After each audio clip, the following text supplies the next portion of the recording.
इतिहास का सबसे महत्वपूर्ण पल, पहला पल। रचना के पहले पल में, पहले सेकंड में स्पेस और काल, मैटर और एनर्जी, हर चीज ने पूरी तरह से गति पकड़ ली। तभी जन्म हुआ स्पेस और समय का। इसी ने उत्पन्न किया ब्रह्मांड को। उस पहले सेकंड में ही इतना कुछ और हो गया कि भविष्य में ब्रह्मांड के शायद पूरे इतिहास में भी नहीं होगा, चाहे इसकी उम्र कितनी ही क्यों न हो। यही उथल पुथल भरा पहला सेकंड परिभाषित करेगा हर चीज को, आपको भी। तो उस पहले सेकंड को समझना ही ब्रह्मांड को समझने की कुंजी है।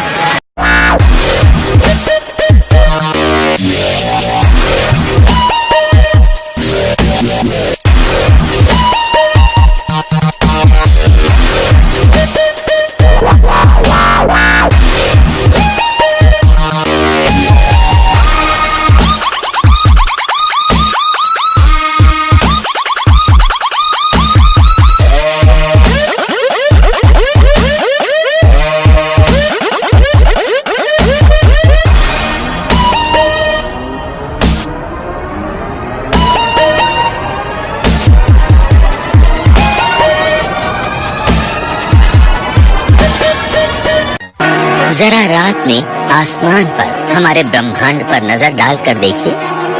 ये चमत्कार हमें हैरान और रोमांचित कर देता है। और जरा अपने आसपास की दुनिया पर भी नजर डालिए, जहाँ जीवन पनप रहा है, जिसमें प्राकृतिक चमत्कार है और हैं वो लोग जिन्हें हम प्यार करते हैं। ये सब हम जो कुछ भी देखते हैं उस सभी एक चमत्कारी पल से मिला है, बिग बैंग। बिग बैंग सिर्फ मैटर की रचना वाला पल ही नहीं था, इस पल रचना हुई ब्रह्मांड की, जिसका अर्थ है स्पेस और काल की रचना। समय, स्पेस और बाकी तमाम चीजों की रचना करना खासी जबरदस्त तरकीब है। जाहिर है कि ऐसा हुआ है, लेकिन अभी तक भौतिकी ये पता नहीं लगा पाई कि आखिर ऐसा हुआ कैसे। हमें नहीं पता ये धमाका क्यों हुआ, हमें नहीं पता क्या टकराया था, हमें नहीं पता ये कैसे टकरा रहा है। बस हम इतना जानते हैं कि तमाम चीजें अचानक ही वजूद में आ गई। ये शुरुआत है पहले सेकंड की, जब समय खुद ही 0 पर सेट था। ये वो पल है जब हमें दिखाई देने वाली हर चीज, 100 अरब गैलेक्सी जिनमें से हर एक में 100 अरब तारे हैं, ये सारा मैटर एक ऐसे क्षेत्र में दबकर समाया हुआ था जो बहुत ही छोटा था। अपने इस पहले सेकंड में ही ब्रह्मांड इतना ज्यादा विकसित हो गया कि उसके बाद के 13 अरब 80 करोड़ साल में भी नहीं हो पाया।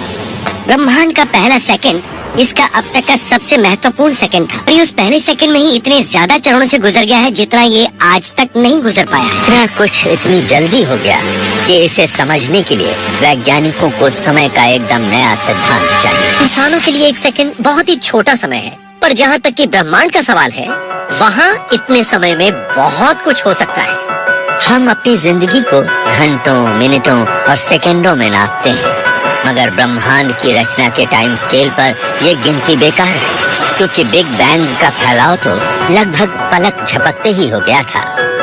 हम ब्रह्मांड के प्रति अपनी समझ को एक सेकंड के पीछे ले जाकर एक सेकंड के 10वें हिस्से, सेकंड के 100वें हिस्से, सेकंड के 1000वें हिस्से, सेकंड के 10 लाखवें हिस्से, एक सेकंड के अरबवें हिस्से तक वहाँ ले आए हैं जहाँ फिजिक्स के आज हमें ज्ञात नियम टूटते हैं। इतना पीछे समय को शायद बहुत ज्यादा छोटे टुकड़ों में नापा जाता होगा, जिसे प्लैंक टाइम कहते हैं।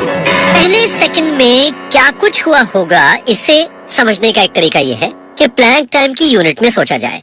प्लैंक टाइम होता है 10⁻⁻43 सेकंड। एक सेकंड में 1 अरब अरब अरब अरब प्लैंक टाइम होता है। ब्रह्मांड के पूरे इतिहास में सिर्फ 1 अरब अरब सेकंड है। उस 1 सेकंड से आज तक के ये पूरे इतिहास में मौजूद सेकंड से कहीं कम है। यानी प्लैंक टाइम से पहले सेकंड तक जितना समय था 1 सेकंड से लेकर आज तक, उससे कहीं कम सेकंड मौजूद होंगे। अगर हम समय को इतने छोटे हिस्सों में बांट दें तो फिर हम एक एक पल में ब्रह्मांड के जन्म की कल्पना कर सकते हैं। शुरुआत में स्पेस और समय शुद्ध ऊर्जा के बहुत ही छोटे अंश में सिमटे हुए थे। जब प्लैंक टाइम की घड़ी चलनी शुरू होती है तो न जाने कैसे स्पेस और समय की ये गांठ खुल जाती है। बिग बैंग स्पेस में हुआ एक धमाका नहीं था, दरअसल ये तो स्पेस का एक धमाका तो हमारी कॉस्मिक घड़ी की सुइयां पहले प्लैंक टाइम तक पहुंची तो पूरा स्पेस फैल गया। ब्रह्मांड हर कहीं एक साथ उत्पन्न हो गया। की बात ये है कि ये इतना करीब हुआ जैसे हमारी नाक का ये छोर, लेकिन ये दूरी थी 5 अरब प्रकाश वर्ष। स्पेस का हर हिस्सा इस बिग बैंग में शामिल था। गेंद जैसी चीज नहीं थी जिसके आप बाहर खड़े हो सके। आप चाहे कहीं भी हो, आप होंगे बिग बैंग के अंदर ही। वैज्ञानिकों को लगता है कि रचना के इस पहले पल में ब्रह्मांड में हर चीज पर एक ताकत, एक जबरदस्त ताकत का नियंत्रण था। हम सोचते हैं कि मूल ब्रह्मांड एकदम परफेक्ट अवस्था में था। एक ऐसी एकजुट ताकत जो बिग बैंग की शुरुआत के समय मौजूद थी। जब पहला प्लैंक टाइम गुजर गया तो किसी चीज की वजह से ये जबरदस्त ताकत बढ़ गई। इससे परफेक्शन की ये अवस्था छिन्न भिन्न हो गई। जब ब्रह्मांड ठंडा हुआ तो ये अलग अलग शक्तियां जम गईं, यानी इनका व्यवहार अलग हो गया। मिसाल के लिए भाप को ले लीजिए। अगर मैं स्टीम को ठंडा करूं तो इससे एक तरल बन जाएगा। अगर इसे दोबारा ठंडा करूं तो ये एक ठोस चीज बन जाएगी। तो इसी तरह जब ब्रह्मांड ठंडा होने लगा तो अलग अलग शक्तियां एक दूसरे से अलग होने लगी। इस जबरदस्त शक्ति के अलग अलग होने से ब्रह्मांड को चलाने और साकार रूप देने वाली एक नई शक्ति उभरी। ये थी ग्रेविटी। ये मैटर की मदद से ग्रह, सितारे और गैलेक्सी बनाने वाली। अगर ग्रेविटी थोड़ी और ताकतवर होती तो शायद एक बिग बैंग पनपता, वो रुकता और फिर एक बड़े क्रंच में फौरन ही दोबारा से ढह जाता। ऐसे में जीवन असंभव होता। अगर ग्रेविटी थोड़ी कमजोर होती तो फिर ऐसा बिग बैंग पनपता जो चलता ही रहता और ब्रह्मांड जमकर दम तोड़ देता। लेकिन ग्रेविटी उस जबरदस्त ताकत से एकदम सही समय पर अलग हुई जिससे गैलेक्सी, तारे और जीवन बने। तो हमारा ब्रह्मांड एक तरह से फाइन ट्यून्ड है।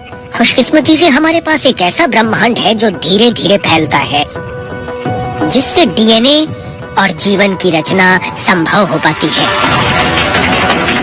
ग्रेविटी हमारे ब्रह्मांड में एकदम सही शक्ति हो सकती है, लेकिन कॉस्मॉस को नियंत्रित करने वाला ये अकेला बल नहीं है। प्लैंक ड्रॉप के 1 करोड़वें हिस्से में एक और बहुत हैरत अंगेज घटना की शुरुआत होने वाली थी।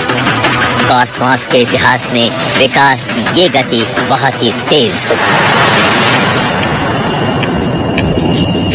ग्रेविटी ने कॉस्मॉस के भविष्य को आकार देना शुरू कर दिया है। लेकिन जब ब्रह्मांड फैलता है और तापमान गिरता है तो एक और बल का जन्म होता है। ये है स्ट्रॉन्ग फोर्स। बिना ताकतवर न्यूक्लियर फोर्स के एटम्स के न्यूक्लियाई खुद बिखर जाएंगे। 3 शक्तियाँ, ग्रेविटी, स्ट्रॉन्ग फोर्स और फ्रैक्चर्ड सुपर फोर्स ब्रह्मांड पर शासन करती है और ये अपनी अगली मंजिल की ओर बढ़ा जा रहा है। ये एक ऐसी घटना है जो आज कॉस्मॉस में मौजूद गैलेक्सीज के ब्लूप्रिंट को बनाती है।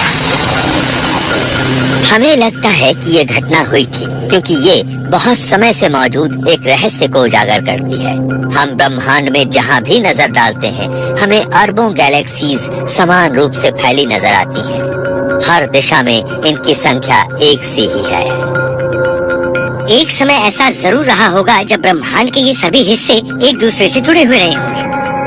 ये ऐसे ही है जैसे एक देश के अलग अलग हिस्सों में मौजूद 2 लोग एक ही समय पे सोकर उठे, एक सा ही नाश्ता करें, एक सी ही पोशाक पहने, जबकि वो एक दूसरे से बात भी ना कर रहे हो। उनके अतीत में कुछ ऐसा एक समय रहा हो जो उन्हें आपस में जोड़ता हो। इस समस्या का एक हल चाहिए था और सन 1979 में एलन बूथ नाम के एक युवा कॉस्मोलॉजिस्ट ने इसका एक समाधान सुझाया। उन्होंने इसे कहा इन्फ्लेशन।